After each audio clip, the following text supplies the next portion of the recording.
Like any other school year, most school districts expect a few hiccups during the first week of school. However, the recent school bus delays in La Crosse have many concerned this is a bigger issue. News 8's Brittany Schmidt joins us now with a closer look.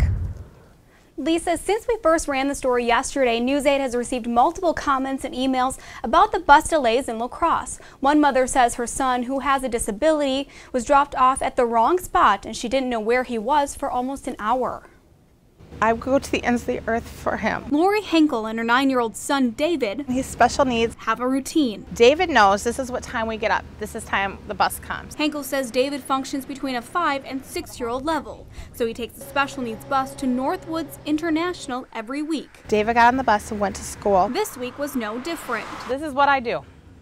I sit here and I wait. Until David didn't get off the bus. I thought somebody took him. I mean, it's like this sick, horrific feeling that you can't even describe. Henkel says she immediately called the bus company First Student. Busing company had me for 40 minutes on hold. Without any luck, Henkel says she then decided to call David's school, Northwoods International Elementary, and found out he had been dropped off at Northside Elementary. David was out there crying. I don't want to ever experience what I just experienced. Henkel says this isn't David's first time riding a bus. Like last year, his bus driver was wonderful. I don't know what happened between this year and last year. A former bus driver for First Student might have the answer. I like kids a lot. For the past 7 or 8 years, Todd Miller has been a bus driver for First Student. I was doing the Emerson Central Summit Kids for about 4 years. But he decided to quit his job just this past week. I didn't like how the company was handling the new routing system. Miller says it takes time to get used to the route, the kids, their families, and the schools. We build relationships with them. So a recent change to routes just didn't make sense to him. You got a certain amount of veteran drivers that have been doing their routes. Well, they don't have to be on the radio. They know it's old hat to them. Well, now with all the routes changed and everything,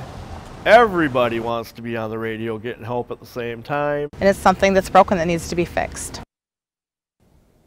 News 8 received a statement from a First Student spokesman who says they understand the new routes are problematic and they are working to solve them. The company says safety and security of students is a primary concern. The local First Student manager has been removed from his position and replaced with an interim manager.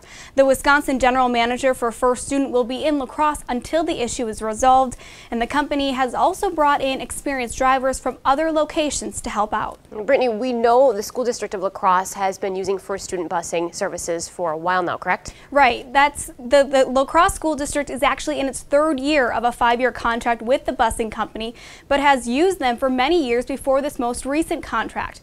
Now, will the problems they've had this year change that? We don't know for sure, but the superintendent says right now the focus is to fix the issues at hand. It does lead into questions about the contract and what sort of decisions we may make in the future about the contract. But we're going to worry about that, in a few weeks. Our main concern right now is to make sure that we get our routes stabilized. And Lisa, just to be clear, First Student builds the routes for the school district of La Crosse. The district simply provides the database that includes who needs to be picked up and where they need to be dropped off. All right, thank you, Brittany. If you have concerns about your child's specific bus route, the district encourages you to call First Student Bus Company directly at 781-3880 or 781-3881. The district also encourages you to let them know so they can keep track of any issues as well.